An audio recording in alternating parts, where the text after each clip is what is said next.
श्री स्वामी समर्थ मंडळी, स्वागत आहे तुमचं आपल्या चॅनलवरती. तर प्रेक्षकांनो, आजच्या एपिसोडमध्ये आपण बघणार आहोत की पोलीस शरूला अटक करायला आलेले असतात. शरू मात्र घाबरूनच ऋषीला सांगत असते की मी काही केलेलं नाहीये. त्यानंतर ऋषी तिला समजावतो की शरू, मला माहिती आहे ग, परंतु आता तुला जावं लागेल. शरू खूप घाबरते. त्यानंतर ती लेडी कॉन्स्टेबल तिला घेऊन जात असते. शरू रागा करत आरडाओरडा करते, परंतु काही उपयोग होत नाही. अखेर सर्वांच्या डोळ्यात देखत शरूला अटक करून तिथून घेऊन जातात. त्यानंतर सुमित्रा मात्र ऐश्वर्यावरच भडकते. तिला बोल लावतच म्हणत असते की हे सगळं तुझ्यामुळे झालंय ऐश्वर्या. ऐश्वर्या आश्चर्याने बोलते की काय, माझ्यामुळे? मी काय केलंय? तुम्हाला असं म्हणायचंय का मी तिथे जेलमध्ये होते, त्यानंतर मी बाहेर आले, त्या वेपनवर शर्वरीचे फिंगरप्रिंट घेतले आणि ते वेपन तिथे आणून ठेवलं? काय बोलताय आई हो? जर का तिथे शर्वरीचे फिंगरप्रिंट सापडले तर माझी काय चूक आहे? सुमित्रा गोंधळत म्हणते की ते मला काही माहित नाही, परंतु तूच तिच्यावर आरोप लावत होतीस. हे सगळं तुझ्यामुळे झालंय. असं म्हणत ती सुमित्रा आता ऐश्वर्याला बोलत असते. जानकीला मनातूनच खूप वाईट वाटत असतं. त्यानंतर सौमित्र देखील सुमित्रेला म्हणतो की आई, हे बघ, तू काळजी करू नकोस, शांत हो. हे सगळं जर का कुणामुळे होत असेल ना, तर ती फक्त आणि फक्त ऐश्वर्या आहे. असं म्हणत त्याने देखील ऐश्वर्याला सुनावलेलं असतं. आता मात्र ऐश्वर्याचा पारा चढतो. ती रागाने म्हणते की मी ऐकून घेते म्हणून वाटेल ते बोलू नकोस सौमित्र. तेव्हा सौमित्र तिला सांगत असतो की शरू या घरात आल्या दिवसापासून ती तुझ्या डोळ्यात खुपत होती. तूच ते सगळं केलं. आणि आता अशा प्रकारे एक एक करत सर्वांमध्येच वाद सुरू होतात.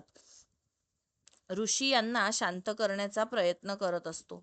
अवंतिका देखील ऐश्वर्याला समजावत असते. सारंग ऐश्वर्याला शांत करत असतो आणि आता एकंदरच वाद सुरू होत असतो. वाद सुरू झालेला असतो. जानकी मात्र रडतच सर्वांकडे पाहू लागते. सर्वजण एकमेकांशी भांडतायत हेच तिला दिसत असतं. ती दुःखी होऊन नानांच्या फोटोकडे पाहते आणि मनाशी म्हणत असते की नाना, हे सगळं काय होतंय आपल्या या घरात? तुम्ही मला एकदा म्हणाले होते की आपल्या घरातील ही माणसं म्हणजे मोत्यांची माळ आहे. ही माळ तू तुटू देऊ नकोस आणि या माळेला जोडून ठेवणारा धागा तू हो जानकी. परंतु नाना, अहो आज तर हे सगळे एकमेकांवरच आरोप करताय. नाना, ही मोत्यांची माळ वेगळी होताना दिसते आहे आणि मी काहीच करू शकत नाहीये. कारण होतंय काय होतंय हे सगळं, मी काय करू? असं म्हणत जानकी आता दुःख करत खूपच रडत असते. त्यानंतर जानकी विचार करत असते की जर का विक्रांत भाऊजींना कोणी मारलंय हे समोर आलं ना, तरच सगळं काही घडू शकतं. जर का शर्वरी वंश निर्दोष असतील तर मी हे सिद्ध कसं करू? कसं सोडवू त्यांना? मी काय करू? मला काहीच कळत नाहीये नाना. मला माफ करा नाना. तुम्ही दिलेली ही कुटुंबाची मोत्याची माळ मी नाही जपू शकले. या सर्वांना मनाने मला एकत्र बांधून ठेवता आलं नाहीये. नाना, मला माफ करा. मी काय करू? कसं सोडवू हे सगळं? असा विचार करून जानकी आता ओक्साबोक्शी रडत असते. इतर सर्वजण मात्र आपापसात वादच घालत असतात. काही वेळ उलटून जातो. सुमित्रा खाली बसलेली असते आणि रडतच सर्वांना सांगत असते की शर्वरी या सगळ्यात का अडकली? ती खूप चांगली मुलगी आहे. तिने तर कधी कुणाचं वाईट देखील चिंतलं नाही.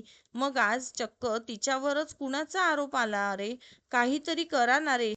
सोडवा ना माझ्या शरूला. सौमित्र, अवंतिका, तुम्ही तर वकील आहात ना, सोडवणारे माझ्या शरूला. ऋषिकेश, तू काहीतरी कर ना. अरे हे बघ, तू तिला घरी सोडवून. ही सुमित्रा आता खूपच रडत असते. तिची अवस्था खूप वाईट असते. जानकी तिला समजावते की आई, अहो किती रडताय तुम्ही? हे बघा, तुमचं डोकं दुखेल, तुमच्या तब्येतीवर परिणाम होईल, शांत व्हा बघू. परंतु सुमित्रा रागा करत सांगत असते की मला काय व्हायचंय ते होऊ दे. माझा जीव जायचा असेल तर जाऊ दे, परंतु आधी माझ्या शरूला सोडवून आणा रे. माझ्या शरूला सोडवून आणा. असं म्हणत ती सुमित्रा आता ढसाढसा रडत असते. तिची ही अवस्था पाहता तिच्या तीनही मुलं आणि सुनांना खूपच वाईट वाटत असतं. तर जानकी आता सुमित्रेला समजावत असते की आई आई अहो, ऐश्वर्या आणि सारंग भाऊजी देखील तुरुंगात गेले होते ना, परंतु ते परत आले कारण त्यांनी काहीच केलेलं नव्हतं. तसंच जर का शर्वरी वंशांनी काही केलं नसेल ना, तर त्या नक्की परत येतील. हे बघा, त्यांना न केलेल्या गुन्ह्याची शिक्षा मिळणार नाही. विश्वास ठेवा आणि तुम्ही त्रास करून घेऊ नका बघू. परंतु इतक्यात त्या सुमित्रेला धाप लागते. जानकी ऐश्वर्याला पाणी आणायला सांगते. ती घाईघाईने जाते. त्यानंतर सुमित्रा रडतच सौमित्राला म्हणत असते की काहीतरी करा रे, माझ्या शरूला सोडवून घरी आणा. तेव्हा ऋषिकेश म्हणतो की आई हे बघ, तू शांत हो बघू, मी आणि सौमित्र जातो. बेलचं काही होतंय का ते पाहतो. आता उशीर होत असल्याने सौमित्र आणि ऋषिकेश दोघेही घाईने तिथून निघून जातात. त्यानंतर ऐश्वर्या सुमित्रेसाठी पाणी घेऊन येते. तिला पाणी द्यायला जाते, परंतु रागाच्या भरात सुमित्रा तो ग्लास भिरकावते आणि मला काही नकोय, तुझ्यामुळेच हे सगळं झालंय असं म्हणत तिच्यावरच ओरडते. ऐश्वर्या म्हणत असते की आता मी काय केलंय आई? अहो प्लीज, तुम्ही असं का म्हणताय? तेव्हा जानकी ऐश्वर्याला गप्प राहायला सांगते आणि सुमित्रेला म्हणते की तुम्ही शांत व्हा बघू, आराम करा. आता सारंग सुमित्रेला आतमध्ये घेऊन जातो. आता ऐश्वर्या रडत असते. जानकी तिला धीर देत असते. आता त्याच वेळेस इकडे सारंग सुमित्रेला रूम मध्ये घेऊन येतो. तो सुमित्रेला म्हणतो की आई हे बघ, झाला तेवढा त्रास पुरे झाला आता. डोळे मिटून शांत पड बघू, काही विचार करू नकोस. तेव्हा सुमित्रा म्हणते की अरे, विचार करायचा नाही असं ठरवलं तरी विचार काय बंद होतात का? अरे, विक्रांतराव आपल्यात नाहीयेत. शरूचा नवरा गेलाय आणि त्यांच्याच खुनाच्या आरोपाखाली शरूला तुरुंगात अटक झालीय. सांग ना, हे सगळं काय आहे? कसं सहन करू मी हे सगळं? अरे, मला खूपच त्रास होतोय रे. अरे, मला असं वाटलं होतं की मी शरूला सावरेल, तिला धीर देईल, परंतु आता तर ती एकटीच तिथे कुडत बसणार रे, असं म्हणत ती त्रागा करून खूपच रडत असते. तेव्हा सारंग तिला म्हणतो की आई, अगं तुला असं वाटतंय का शरूताईसाठी कोणीही नाहीये? अगं आम्ही आहोत ना, सौमित्र दादा, ऋषिकेश दादा आहे. आम्ही शरू ताईला त्या अंधाऱ्या खोलीत असं कसं रडूत बसू देणार नाही ग. अगं आता दादा गेलाय ना ग तिकडे, तो करेल ना काहीतरी. सुमित्रा सांगत असते की हे बघ, आधी माझ्या शरूला सोडवून घरी आणा, त्याशिवाय माझ्या जीवाला चैन पडणार नाही. तू सौमित्र आणि ऋषिकेशला कॉल करून बघ. तेव्हा आता सारंग फोन पाहतो, परंतु नेटवर्क नसतं.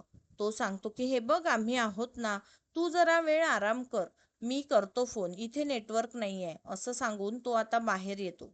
त्याच वेळेस दुसरीकडे या तिन्ही जावा एका रूम मध्ये असतात. जानकी आता विचार करत असते की नाही नाही, काही झालं तरी मला अजून पटत नाहीये. शर्वरी वंश त्यांच्या नवऱ्याचा खून करूच शकत नाही, काहीतरी गडबड आहे. आता अवंतिकालाही तेच पटत असतं. परंतु ऐश्वर्या पुन्हा ठामपणे सांगते की शर्वरीनेच विक्रांतला मारलंय, ती हे करूच शकते. जानकी तिला गप्प करते. तिला सांगते की बस ऐश्वर्या, हे बघ, शरूताई वाईट वागू शकतील, चुकीचं वागतील, त्या कोणाला तरी फसवतील, परंतु त्या कोणाचा तरी जीव घेताय ही गोष्ट माझ्या मनाला अजिबातच पटत नाहीये. अवंतिका देखील सांगते की हो, एवढ्या एक्स्ट्रीम लेवलचं, एवढ्या टोकाचं त्या वागू शकत नाही.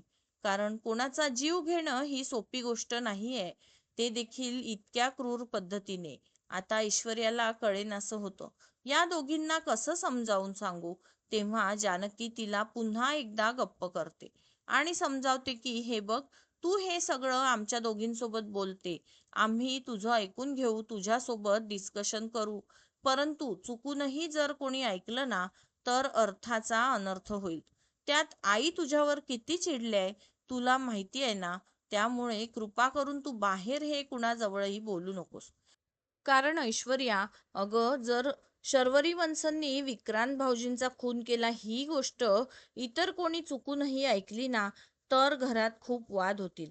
आपल्याला हेच तर होऊ द्यायचं नाहीये ना. आणि राहिला प्रश्न शर्वरी वंशांचा, तर सौमित्र भाऊजींची कोर्टात त्यांची बाजू मांडतीलच. बस आता, आता या विषयावर मला पुन्हा डिस्कशन नकोय. तेव्हा ऐश्वर्या देखील वैतागूनच बोलते की ठीक आहे, यापुढे मी या विषयावर नाही बोलणार. आणि तिघेही गप्प होतात.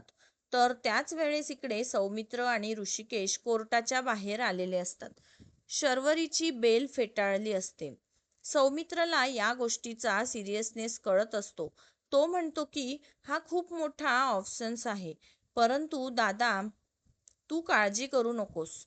हवं असल्यास आपण उद्या पुन्हा बेलसाठी अप्लाय करू. वरच्या कोर्टात जाऊ. आता दोघांनाही काय करावं कळेनासं झालेलं असतं. तेव्हाच त्यांना फोन येतो सारंगचा. आता सारंगने ऋषिकेशला कॉल केलेला असतो. तेव्हा जेव्हा फोन रिसीव करतो, लगेच उतावीळपणे सारंग विचारतो की काय झालं दादा? दादा बेल मिळाली का? तेव्हा आता ऋषिकेश सांगतो की नाही सारंग, बेल नाही मिळाली. आता मात्र सारंग खूपच पॅनिक होतो. अरे काय करायचंय? काय होऊन बसलं हे सगळं? असं तो विचारत असतो. तेव्हा ऋषिकेश म्हणतो की हे बघ, काळजी करू नकोस, तू आईला समजाव. आणि सौमित्र म्हणाला पुन्हा एकदा बेलसाठी अप्लाय करता येईल, तू सर्वांची काळजी घे, आलोच आम्ही.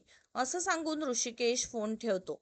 सारंग आता मागे पाहतो तेव्हा ऐश्वर्या, जानकी आणि अवंतिका आलेल्या असतात. सारंगचा पडलेला चेहरा पाहताच जानकी त्याला प्रश्न करते की काय झालंय भाऊजी, बोला ना भाऊजी, काय झालंय? तेव्हा आता सारंग त्यांना सांगतो की वहिनी, शर्वरी ताईला बेल नाही मिळाली. आणि तेव्हाच ते सगळं बोलणं सुमित्रा ऐकते आणि ती पाणी घेण्यासाठी येतच असते. तिच्या हातातला तांब्या तसाच खाली पडतो आणि ती देखील धाडकन खाली कोसळते. हे सर्वजण खूपच घाबरतात. तिच्या जवळ येतात. आई, काय झालंय, काय होतंय असं म्हणत तिला उठवण्याचा प्रयत्न करतात. सुमित्रा मात्र निश्चितच पडलेली असते. अवंतिका घाईने डॉक्टरांना कॉल करते. तर काही वेळाने डॉक्टर घरी आलेले असतात. सुमित्रा डोळे मिटून बेडवर असते.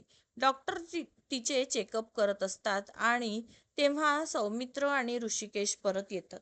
समोर सुमित्रेला हे असं पाहता सौमित्रच्या हातातली गाडीची चावी खाली गळून पडते. दोघेही आतमध्ये येतात.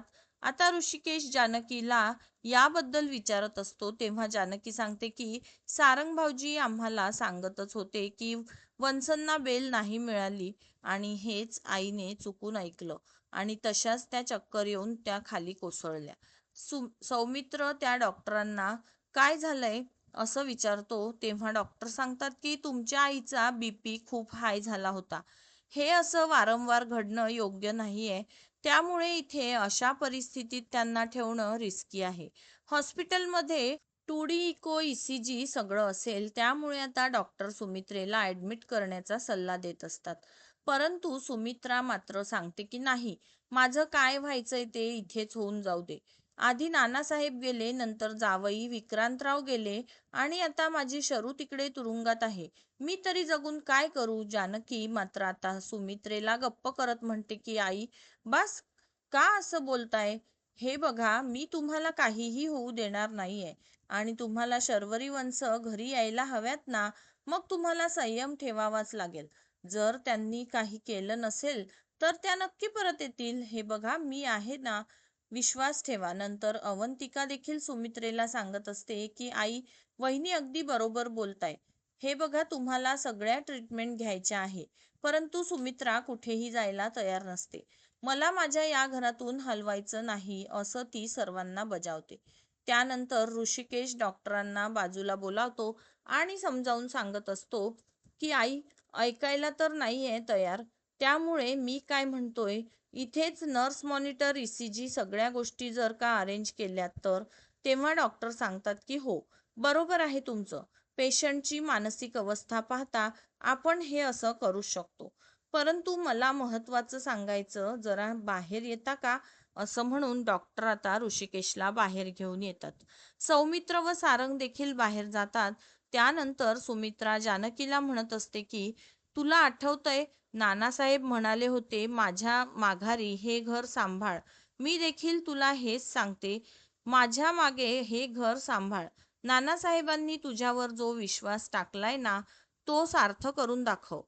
त्यामुळे काहीही कर आणि लवकरात लवकर माझ्या शरूला सोडव ग, असं म्हणत सुमित्रा दुःखी होत असते. तेव्हा जानकी तिला सांगते की आई, तुम्हाला जे हवं आहे ना तेच होईल. जर का शर्वरी वंशंनी गुन्हा केला नसेल तर त्या नक्की परत येतील, परंतु तोपर्यंत तुम्ही स्वतःला सांभाळायचंय.